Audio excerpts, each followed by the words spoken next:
para hablar de los temas que nos atraviesan. Estamos con Diana Havercorn, que es nuestra psicóloga aquí en Poliedro. Y hoy tocamos, hola Diana, un tema muy importante e impactante, ¿no? Que suele atravesarnos en las familias. ¿Cómo estás?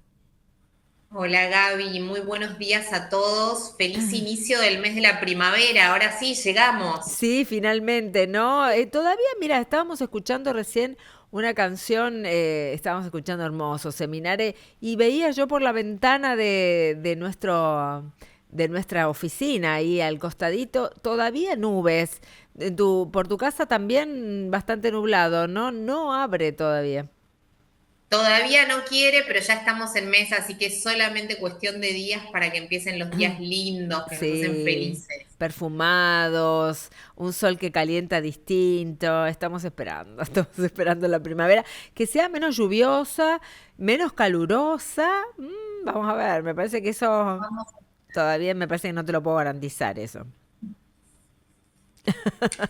Bueno, Bueno, Gaby, hoy yo estamos con un decía tema, como vos decías, que nos fuerte, atraviesa ¿no? a todos, que nos preocupa y que necesariamente en algún momento de la vida somos personas, vamos a atravesar por esto, que es situaciones de enfermedad, situaciones de diagnósticos adversos. Cuando hablamos de diagnósticos adversos puede ser un diagnóstico crónico, un Sí, diagnóstico terminal. Y bueno, ¿cómo nos preparamos para enfrentarnos a eso, no? Muchas veces es, si se quiere, como de una manera más natural, ¿no? Nos toca por ahí con nuestros abuelos, con nuestros padres.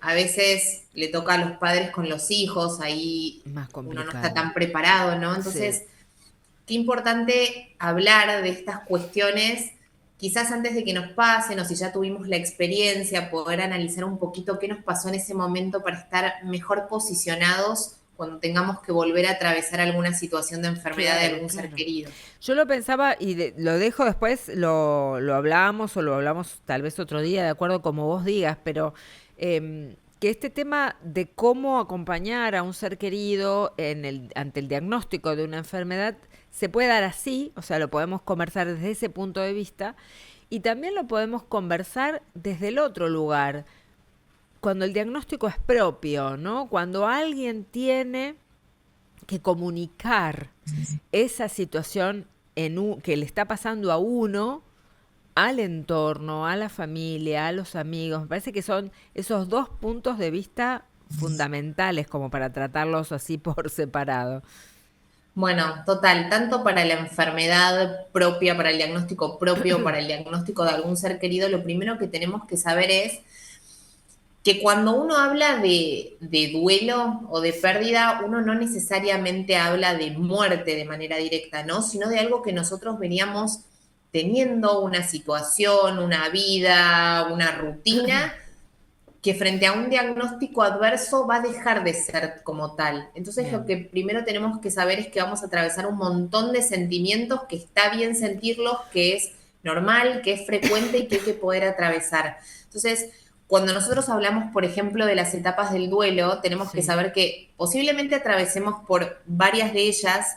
Esto no es lineal y esto también es importante saberlo porque por ahí uno dice, bueno, pero no sé, cuando tuve, por ejemplo, no sé, invento un diagnóstico de cáncer de mama o el diagnóstico, no sé, de cáncer de algún familiar o ser querido, vamos a pasar por distintas etapas que posiblemente la primera tenga que ver con la negación, que es nuestro mecanismo de defensa por excelencia, el decir, no, esto no puede estar pasando, ¿no? Y uno tiene un profesional que le está diciendo, bueno, este es el diagnóstico, estas son las opciones terapéuticas, esto es lo que tenemos para hacer, y sin embargo nuestra cabeza dice, pero ¿cómo? Si hasta ayer, nada, fui al supermercado, hice mi vida diaria, cuidé a mis nietos, lo que fuera, y hoy estamos frente a una situación completamente distinta, ¿no? Entonces la poca capacidad de creer lo que nos están contando tiene que ver con esta negación que en definitiva no deja de ser más que Claro. un mecanismo de defensa para proteger nuestra psiquis frente a esa noticia de impacto, ¿no? Después de eso, usualmente lo que muchas personas suelen experimentar tiene que ver más con la ira, decir, esto realmente está pasando, ¿por qué me está pasando esto a mí? ¿Qué fue lo que hice mal? Nos solemos enojar por ahí con de repente con personas que creemos que por ahí algún disgusto o alguna situación quizás nos desencadenó alguna enfermedad o nos enojamos con nosotros mismos de decir por qué me hice tanta mala sangre y esto quizás tuvo un impacto hoy en día en mi salud Claro. y el enojo es intenso.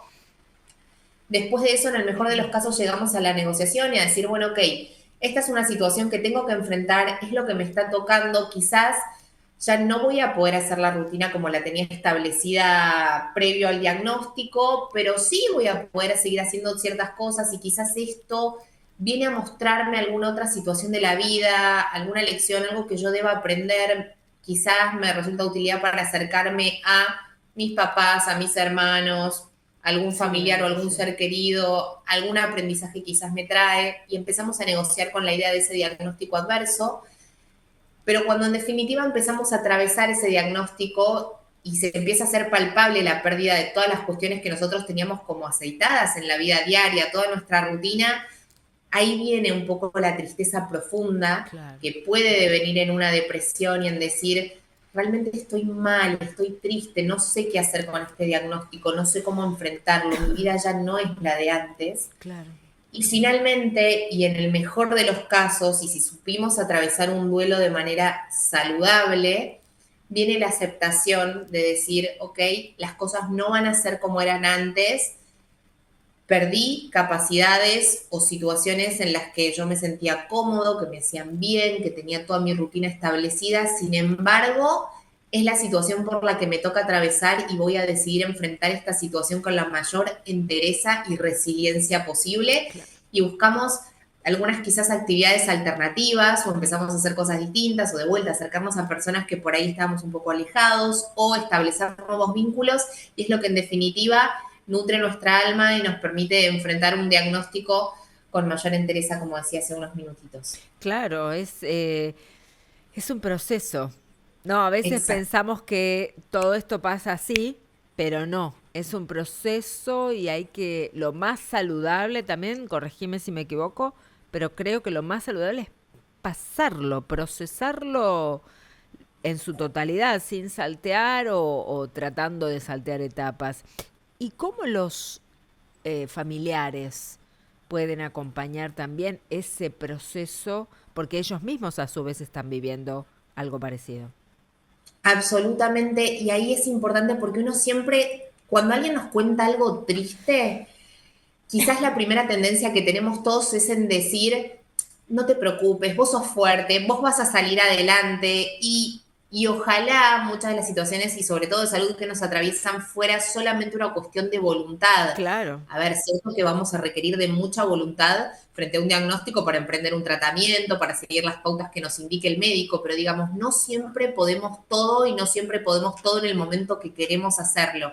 Entonces, ahí siempre es importante desde una escucha activa y desde una apertura no sobrecargar de exigencias, en el buen sentido de la palabra, a nuestro familiar o nuestro ser querido, o mismo a nosotros mismos, decir, yo tengo que poder con todo, tengo que atravesar este diagnóstico, tengo una familia, tengo que poner, sí, perfecto, digamos, esas ganas de salir adelante tienen que estar, pero también tenemos que entender que como vos decías muy bien, Gaby, esto es un proceso y vamos a tener altibajos y nuestro familiar va a tener altibajos y está bien que así sea. claro. Entonces, esto cuando decimos una escucha activa sin juzgar, es decir, dejemos que nuestro familiar hable, escuchemos qué es lo que nos tiene para decir, escuchemos cómo está procesando esa persona ese diagnóstico, cuáles son los miedos que lo invaden, realmente está pensando en el corto plazo, o sea, le preocupa, no sé, que tiene que empezar a Claro, tomar una pastilla todos los días o le está preocupando si en algunos meses va a poder seguir vivo, claro. digamos. Entonces, poder escuchar y no anticiparnos a los temores que puede tener nuestro familiar, eso como primera medida es fundamental. Sí, sí, totalmente. Porque a veces también se enojan los familiares, ¿no? Pasan por esa situación de, no con uno, con la vida, con las cosas que ha tocado, que les ha tocado vivir. Qué importante también es separar ese proceso de enojo con la situación porque la persona que está enferma no tiene la culpa de haberse enfermado, ¿no? Como vos decías hace un ratito. Y a veces esa ira o ese enojo que tenemos puede dañar incluso a la persona que está atravesando el peor lugar, que es la situación de la enfermedad. Exacto, y nosotros a veces en pos de querer ayudar, y si bien comprendemos como el enojo de ese familiar o por ahí esa frustración, Claro, a veces nosotros nos ponemos como en una actitud, si se quiere, como más paternalista del asistencialismo, de decir, deja, deja, no hagas nada, yo te ayudo. Y claro, está bien asumir una posición proactiva de ayuda, pero siempre preguntando qué es lo que el otro necesita, ¿no? Entonces, bueno, concretamente, no demos por sentado nada, preguntemos, comuniquémonos que por ahí es lo que en ese momento, por ese bloqueo emocional, por esa angustia o por ese enojo que está atravesando nuestro familiar con un diagnóstico adverso, le cuesta exteriorizar, entonces nosotros sí tenemos que tener la mayor capacidad posible de ser asertivos y de preguntar cómo te puedo ayudar. Y sí tomar la proactividad, pongo un ejemplo, pero digamos, si nuestro familiar está atravesando una enfermedad que le produce fatiga y cansancio, perfecto, acompañémoslo, por ejemplo, en el proceso, no sé, de levantar la mesa, pero dejémosle la capacidad de autonomía y de independencia, ¿no? Y que no sea una cuestión de que nosotros queremos acaparar toda la colaboración del hogar, quitándole a la otra persona su libertad y su derecho también de ejercerlo, ¿no? tal Entonces, cual. estemos atentos y seamos colaborativos, pero no coartemos la libertad de esa persona que en definitiva sigue siendo persona, sigue teniendo sus necesidades, sigue queriendo resolver solo, quizá con algunas limitaciones, pero seamos respetuosos de eso. Y algo Perfecto. también, Gaby, muy Sí, importante que traes y a raíz de esto que decís de, bueno, por ahí nuestro familiar está enojado y nosotros tenemos que poder comprenderlo, también es importante comprenderlo y estar seguros de lo que nos dice cuando nos está diciendo algo. Y con esto digo, qué importante es devolverle al otro por ahí reparafraseado lo que nos dijo para ver si verdaderamente estamos entendiendo cuáles son sus necesidades, sus miedos, sus temores, porque quizás hasta cuando nosotros lo decimos en voz alta y lo reparafraseamos, claro, quizás nuestro familiar escucha o ve otro ángulo y ayudamos de alguna manera a procesar emociones y sentimientos desde una perspectiva distinta, ¿no? Siempre venimos hablando de qué importante el valor de la palabra y de construir un relato con el otro. Y con tema de enfermedades y cuestiones que nos generan angustia, por supuesto que esto no es la excepción. Y siempre se construye un mejor pronóstico, no solamente de salud hablando, sino un mejor pronóstico psicológico, si se quiere, claro. de cómo vamos a enfrentar esa nueva realidad si la construimos con un otro. Tal cual. Gracias, Dayana, por compartir con nosotros. Charlar nos hace bien porque por ahí sacamos cosas que, seguramente sacamos cosas que tenemos guardadas, ¿no? Y que hablemos nosotras, tal vez en la audiencia se despierten esas ganas de conversar o de al menos pensar temas que son difíciles. Gracias. Exacto. Un placer. Les mando un cariño enorme a todos. Que estén muy bien. Muchas gracias.